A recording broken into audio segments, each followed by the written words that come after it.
हर हर महादेव। श्री शिवाय नमस्तुभ्यम। श्री शिवाय नमस्तुभ्यम। श्री शिवाय नमस्तुभ्यम। श्री शिवाय नमस्तुभ्यम। श्री शिवाय नमस्तुभ्यम।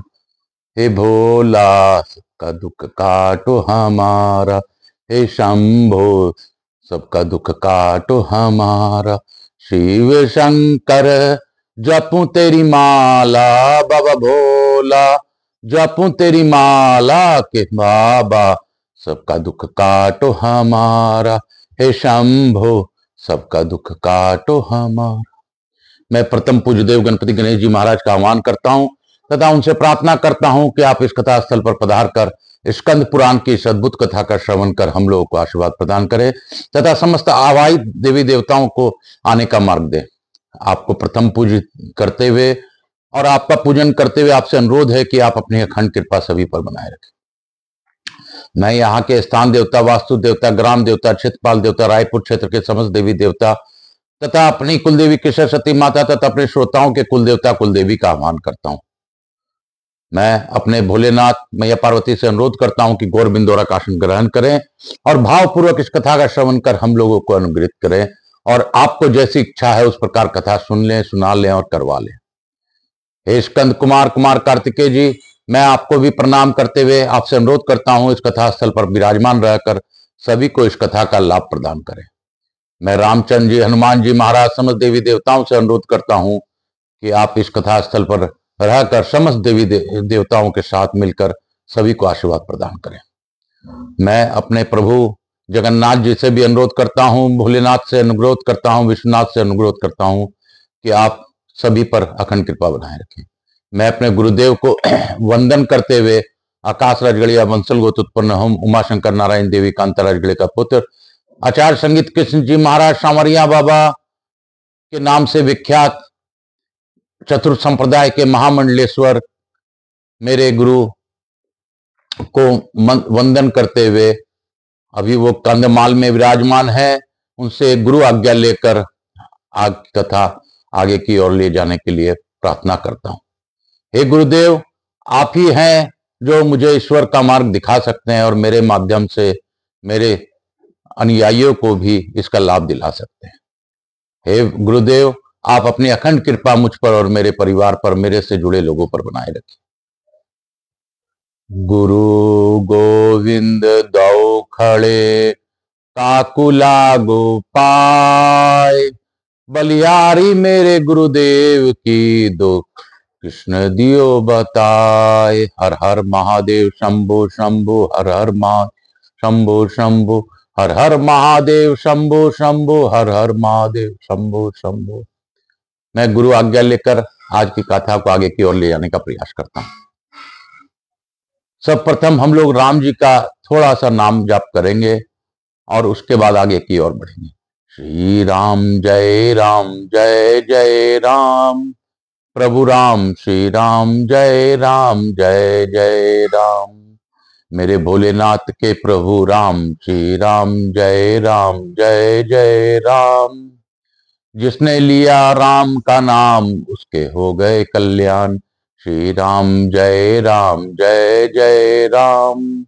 रघुपति राघव राजा राम, राम राम राम राम एक, राम राम दो, राम राम तीन, राम राम चार, राम राम पांच, राम राम छह, राम राम सात, राम राम आठ, राम राम नौ, राम राम 10, राम राम 11, राम राम 12, राम राम 13, राम राम 14, राम राम 15, राम राम 16, राम राम 17, राम राम 18, राम राम 19, राम राम 20, राम राम 21, राम राम 22, राम राम 23, राम राम 24, राम राम 25, राम राम 26, राम राम 27, राम राम 28, राम राम 29, राम राम 30, राम राम 31, राम राम 32, राम राम 33, राम राम 34, राम राम 35, राम राम 36, राम राम 37, राम राम 38, राम राम 39, राम राम 40,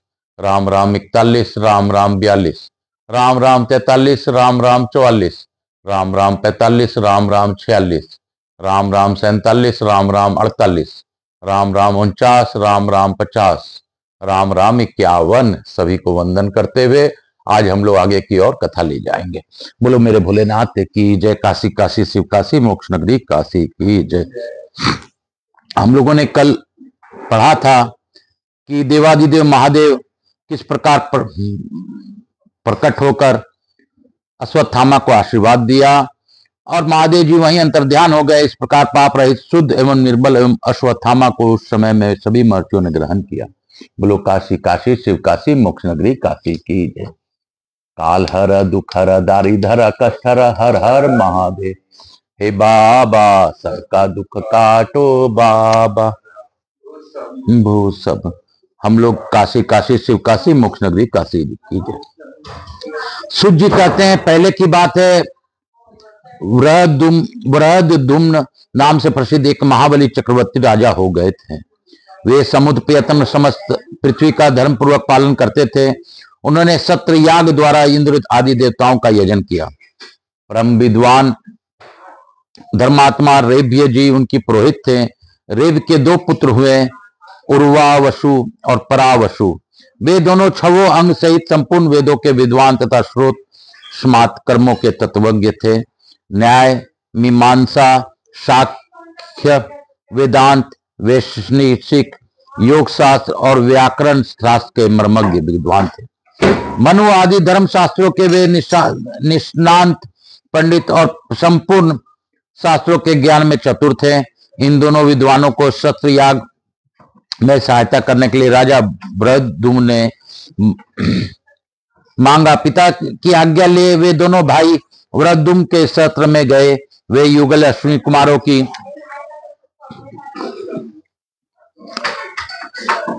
वे युगल अश्विनी कुमारों की भांति परम सुंदर दिखाई देते थे। रेबी मुनि जेठी पुत्रवधु के साथ स्वयं ही आश्रम पर रह गए थे। उन दोनों बंधुओं ने वहां जाकर राजा वृहदुम्न के यज्ञ को बड़ी उत्तमता से संपन्न करवाया। जब वह यज्ञ होने लगा तब राजा के बुलाए हुए सभी मुनि इस यज्ञ को देखने के लिए आए।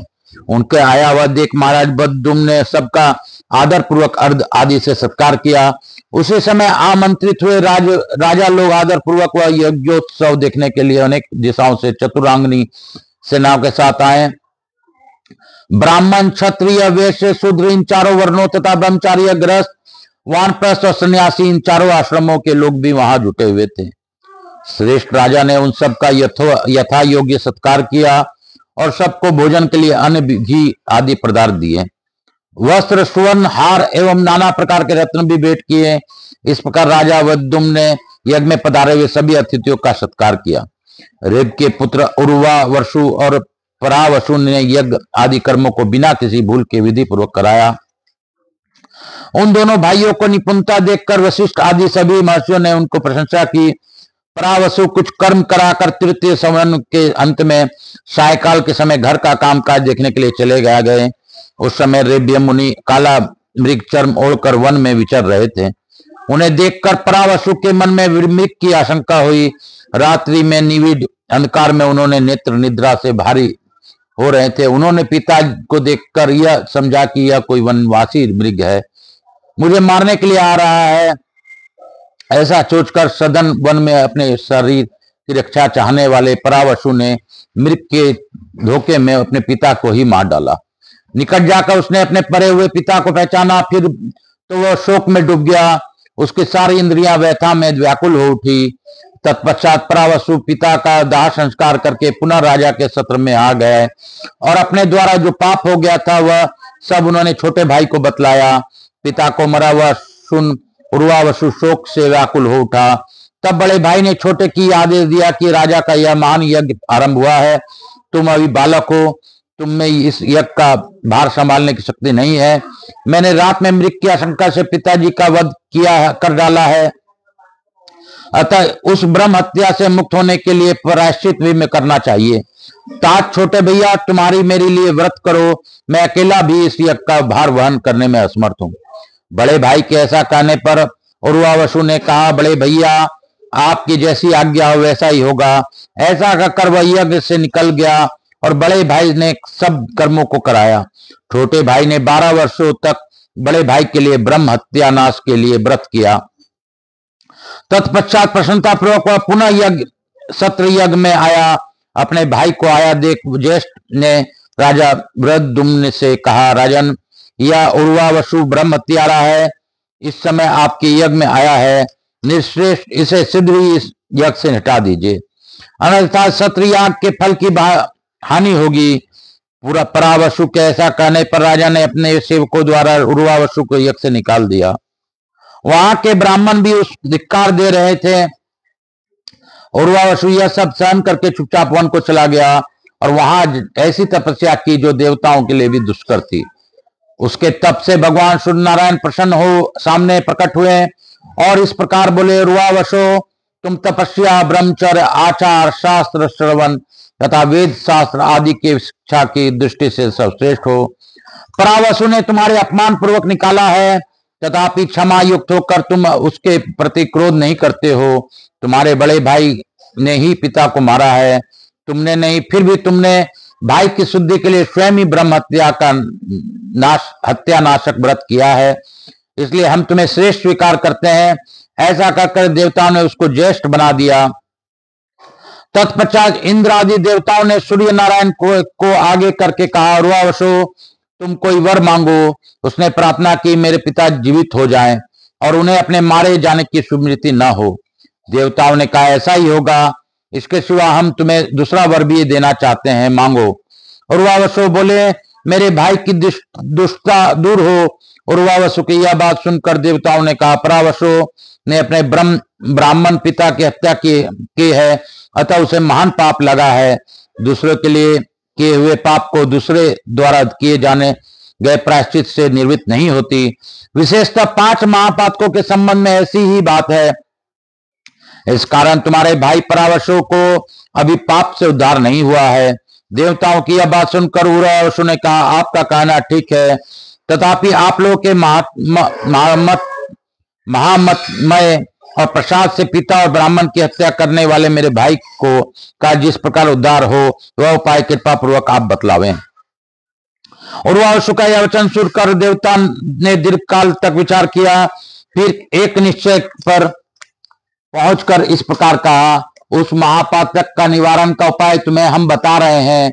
दक्षिण समुद्र के तट पर जो परम पवित्र मोक्षदायक राम सेतु है, उसी पर धनुष कोटि नाम से विख्यात एक परम उत्तम मुक्तायनी मुक्तिदायक तीर्थ है, जो ब्रह्म हत्या, मदिरा पान, स्वर की चोरी, गुरु शैया गमन तथा इन सब के संसर्ग रूप महापातकों का विनाश करने वाला है। जो मनुष्य मन में कोई कामना नहीं रखकर उसमें स्नान करता है, उसको वह तीर्थ मोक्ष फल प्रदान करता है। वह दुस्वप्नों तथा नरक के क्लेशों का नाश करने वाला एवं धन्य है। तुम्हारा ज्येष्ठ भाई परावसु यदि वहीं जाकर स्नान करे तो तत्काल ब्रह्म हत्या से मुक्त हो सकता है। यों कहकर देवता लोग अपनी पुरी को चले गए। तदंतर उर्वावसु अपने बड़े भाई परावसु को साथ ले श्री रामचंद्र जी की धनुष कोटि नामक तीर्थ में गया। परावसु ने पातक शुद्धि के लिए उस सेतुवर्ती तीर्थ में संकल्प करके अपने भाई के साथ नियम पूर्वक स्नान किया। स्नान करके वे उठे तब आकाशवाणी ने कहा, परावसु, तुम्हारी पितृ हत्या ब्रह्म हत्या नष्ट हो गई। तब छोटे भाई के साथ परावसु ने श्री रामचंद्र जी की धनुष कोटि की भक्ति पूर्वक प्रणाम किया और रामेश्वर महादेव को भक्ति भाव से मस्तक नवाकर दोनों भाई अपने पिता के आश्रम पर गए। वहां रेबिया मुनि मरकर पुनः जीवित हो गए थे। उन्होंने अपने दोनों पुत्रों को आया देख मनी मन बड़े संतोष का अनुभव किया और पुत्रों के साथ वे आश्रम पर सुखपूर्वक रहने लगे। श्री रामचंद्र जी की धनुष कोटि में स्नान करने से परावसु के पाप का नाश हो गया था, इसलिए सब मुनियों ने उन्हें स्वीकार किया। बोलो शंकर भगवान की जय, बोलो काशी विश्वनाथ की जय, काशी काशी शिव काशी मोक्ष नगरी काशी की जय। बोल बम का नारा है, बाबा एक सहारा है, नाच के बम गा के बम, बोलो बम बोलो बम बोलो बम। बोल बम में संदेशा है, ब्रह्मा विष्णु महेश का है। बोल बम में संदेशा है, ब्रह्मा विष्णु महेशा है। बोल बम बोल बम बोल बम बोल बम बोल बम बोल बम। बोलो बम, बोलो बम, नाच के बम, गा के बम, हंस के बम, बोल के बम, बोल बम, बोल बम, बोलो बम, बोलो बम, नाच के बम, गा के बम, बोलो बम, बोलो बम, अरे बोल के भैया बोलो बम, हंस के भैया बोलो बम, गा के भैया बोलो बम, बोलो बम, बोलो बम, बोलो बम, बोलो बम, बोलो बम, बोलो बम, बोल बम का नारा है, बाबा एक सहारा है, बोलो बम, बोलो बम, बोलो बम, बोलो बम, हर हर महादेव, शंभो शंभो, शंभो शंभो, बोल बम, बोल बम। हम लोग लघु आरती करेंगे, इसके साथ ही आरती कथा को यहीं पे विराम देंगे इस अध्याय के साथ। कपूर गौरम करुणावतारम संसार सारम भुजगेंद्रहारम सदा वसंतम हृदयारविंदे भवम भवानी सहितम नमाम। श्री राम जय राम, जय जय राम, मेरे प्रभु राम श्री राम, जय राम, जय जय राम। यहाँ के स्थान देवता, वास्तु देवता, ग्राम देवता, मातृ देवी व पितृ देव, समस्त देवी देवताभ्यो नमो नमः। स्कंद पुराणाय नमो नमः, भक्तवत्सलाय नमो नमः, श्री शिवाय नमस्तुभ्यम, श्री शिवाय नमस्तुभ्यम। हरिहर महादेव की जय, हरिहर महादेव की जय। शीतलीकरण अहम कर्षित, हर हर महादेव, कालहर दुखर दारिद्र कष्ट, हर हर महादेव, शंभु शंभु, बोल बम का नारा है, माता देवी व पात्र बाबा एक सहारा है, हर हर महादेव, हर हर महादेव। मैं यहाँ के स्थान देवता, वास्तु देवता, ग्राम देवता, क्षेत्रपाल देवता, समस्त देवी देवताओं को नमन करता हूँ। प्रथम पूज्य देव गणपति गणेश जी महाराज, लक्ष्मी जी महाराज, रिद्धि सिद्धि शुभ लाभ कुबेर जी महाराज से अनुरोध करता हूँ कि हमारे यहाँ निवास रहकर अखंड कृपा बनाए रखें। आवाज समस्त देवी देवताओं से अनुरोध करता हूँ कि आप हम सभी लोगों को आशीर्वाद प्रदान करें तथा इस अद्भुत कथा का श्रवण का लाभ सभी को मिले और अपनी अखंड कृपा बनाए रखें। आप हमें आशीर्वाद प्रदान कर अपने स्थान को गमन करें, पुनः बुलाने पर पधार कर आशीर्वाद प्रदान करें। मैं अपने भोलेनाथ मैया पार्वती को भी धन्यवाद देता हूं कि उन्होंने भावपूर्वक इस कथा का श्रवण करवाया, धनुष कोटि का और भी महात्म्य बताया, तो हमें धनुष कोटि में जरूर स्नान करना चाहिए। सभी पर्व का मंगल मेरे भोलेनाथ करें, सभी को कष्टों का हरण करें। जो इस कथा का सब्सक्राइब करे उसको बाबा हमेशा उसके विकटों में साथ रहे। जो इस कथा का श्रवण करे उनको इस कथा श्रवण करने का फल मिले, ऐसी मेरी भावना है, प्रार्थना है। काल हर दुख हर दारिद्र कष्ट हर, हर हर महादेव, बम बम बम बोल बम, बम बम बम बोल बम, बम बम बम बोल बम, बम बम बम बोल बम, बोल बम का नारा है, बाबा एक सहारा, हर हर महादेव।